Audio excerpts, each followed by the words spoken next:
وَيَسْتَفْتُونَكَ فِي النِّسَاءِ، اور یہ آپ سے عورتوں کے بارے میں فتویٰ مانگتے ہیں، کہہ دیجئے اللہ تمہیں ان کے بارے میں فتویٰ دیتا ہے، اور وہ بھی جو یتیم عورتوں کے بارے میں تم پر کتاب میں پڑھا جاتا ہے، جنہیں تم وہ مہر نہیں دیتے جو ان کے لیے لکھا گیا، حالانکہ تم خود ان سے نکاح کی رغبت رکھتے ہو، اور کمزور بچوں کے بارے میں بھی حکم دیتا ہے، اور یہ کہ تم یتیموں کے لیے انصاف پر قائم رہو، اور جو بھی نیکی تم کرو گے بے شک اللہ اسے خوب جاننے والا ہے۔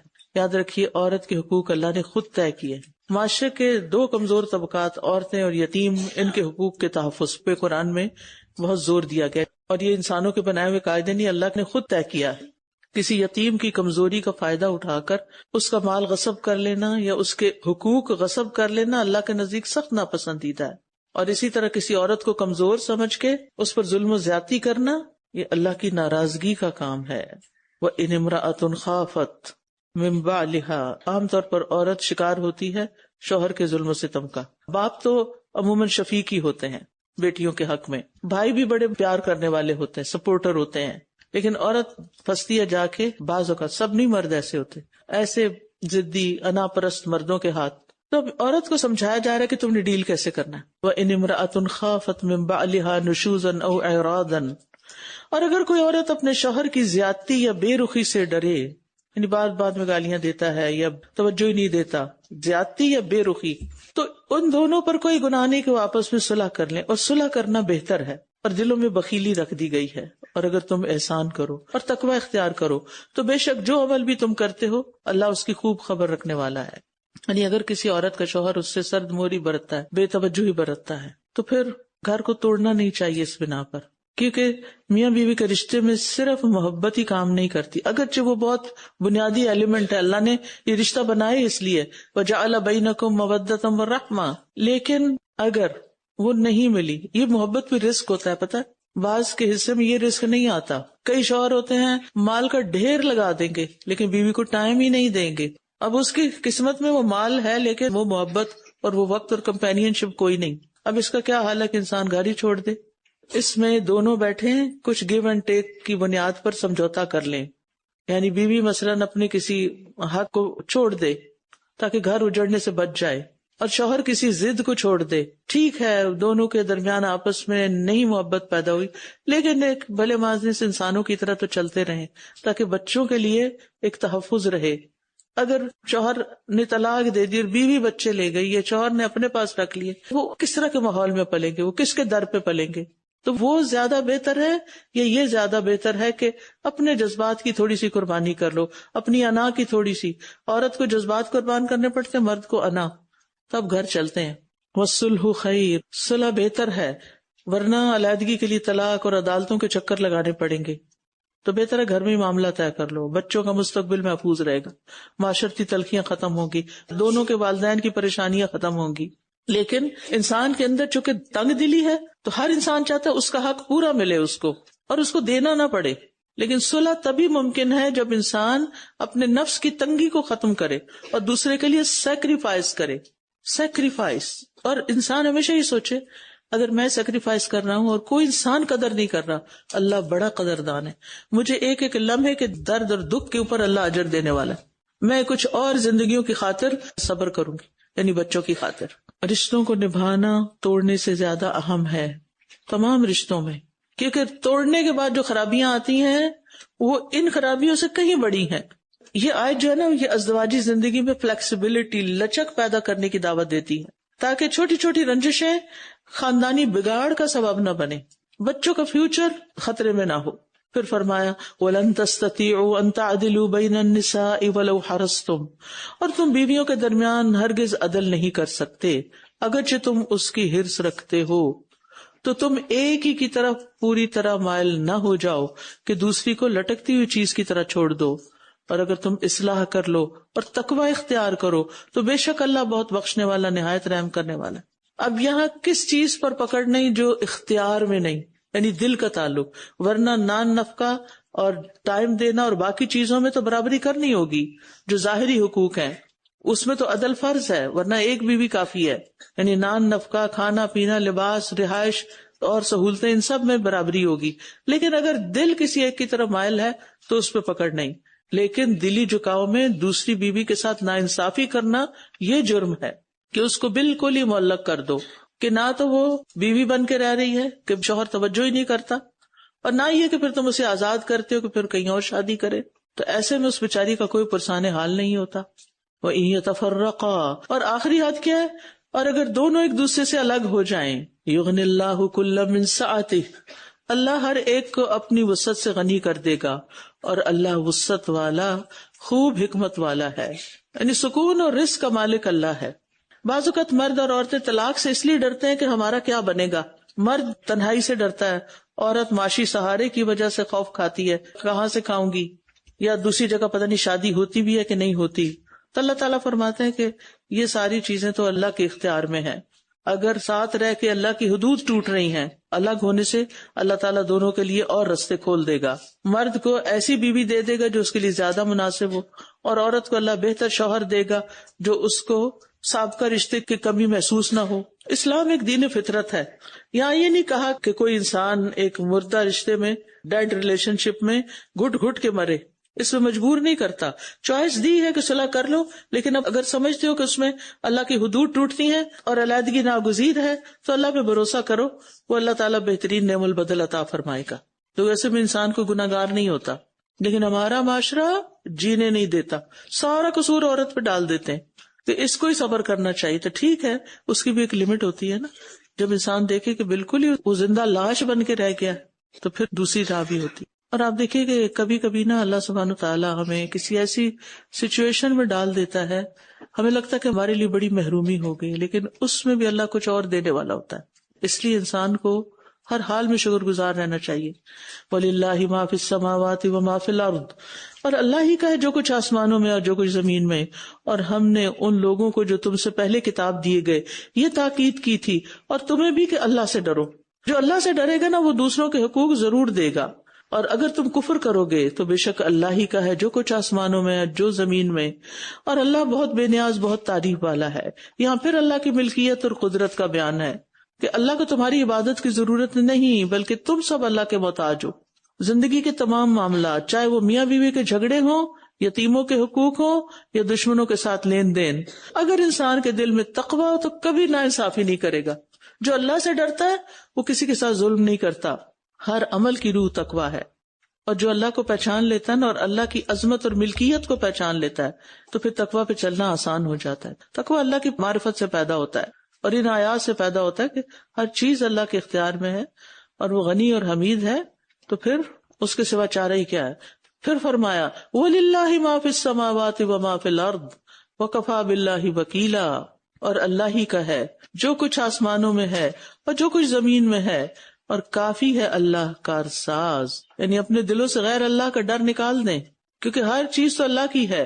اپنی ضروریات کے لیے کسی کے آگے نہ جھکیں کہ نافرمانی کریں اللہ کی، حرام کے راستے اختیار نہ کریں.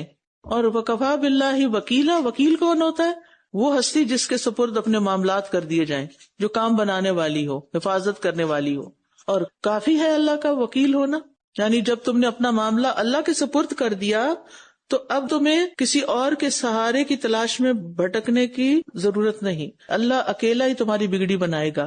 اللہ اپنے بندوں کو کبھی تنہا نہیں چھوڑتا. کفا باللہ وکیلا، حسبنا اللہ ونعم الوکیل، حسبنا اللہ ونعم الوکیل.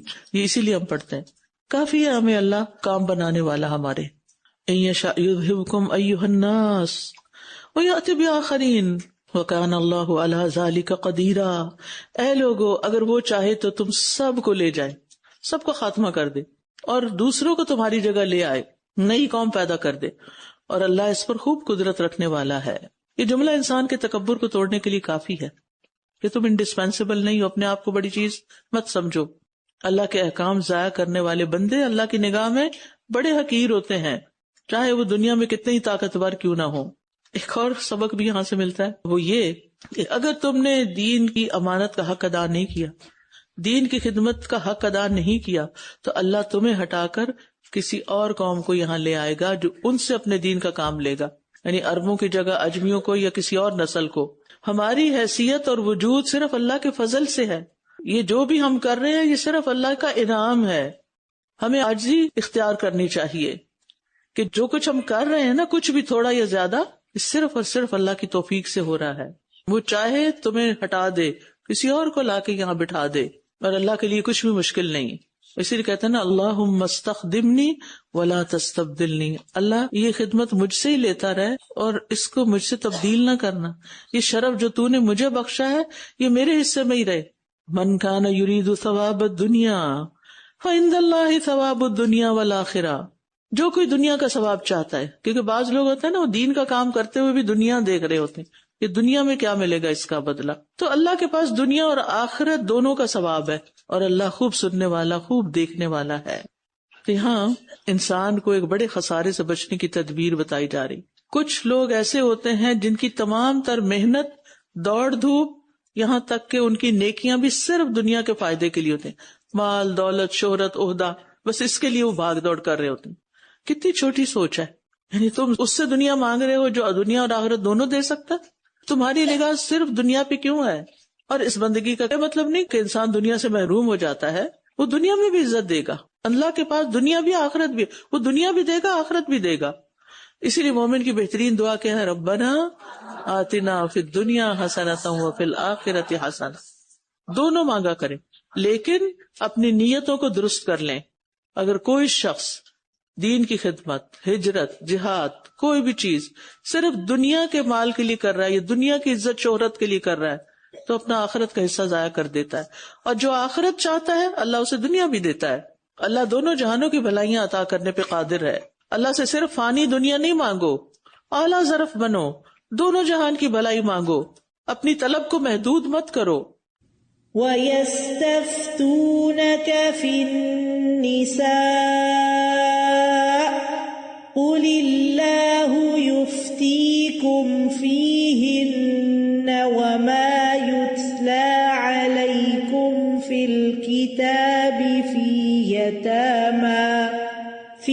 يَتَامَى النِّسَاءِ اللَّاتِي لَا تُؤْتُونَهُنَّ مَا كُتِبَ لَهُنَّ وترغبون أن تنكحوهن والمستضعفين من الولدان وأن تقوموا لليتامى بالقسط وما تفعلوا من خير فإن الله كان به عليما.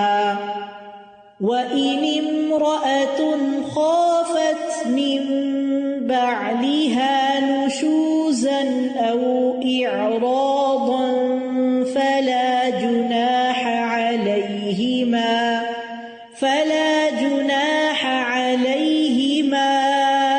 أَنْ يُصْلِحَا بَيْنَهُمَا صُلْحًا وَالصُّلْحُ خَيْرٌ وَأُحْضِرَتِ الْأَنفُسُ الشُّحَّ وَإِن تُحْسِنُوا وَتَتَّقُوا فَإِنَّ اللَّهَ كَانَ بِمَا تَعْمَلُونَ خَبِيرًا. وَلَن تَسْتَطِيعُوا أَن تَعْدِلُوا بَيْنَ النِّسَاءِ وَلَوْ حَرَصْتُمْ فَلَا تَمِيلُوا كُلَّ الْمَيْلِ فَتَذَرُوهَا كَالْمُعَلَّقَةِ. وَإِن تُصْلِحُوا وَتَتَّقُوا فَإِنَّ اللَّهَ كَانَ غَفُورًا رَحِيمًا.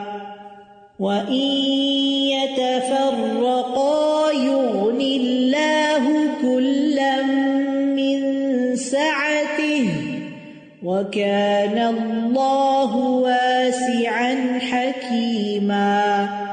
وَلِلَّهِ مَا فِي السَّمَاوَاتِ وَمَا فِي الْأَرْضِ وَلَقَدْ وَصَّيْنَا الَّذِينَ أُوتُوا الْكِتَابَ مِن قَبْلِكُمْ وَإِيَّاكُمْ وإياكم أن اتقوا الله وإن تكفروا فإن لله ما في السماوات وما في الأرض وكان الله غنيا حميدا ولله ما في السماوات وما في الأرض وكفى بالله وكيلا إن يشأ يذهبكم أيها الناس ويأت بآخرين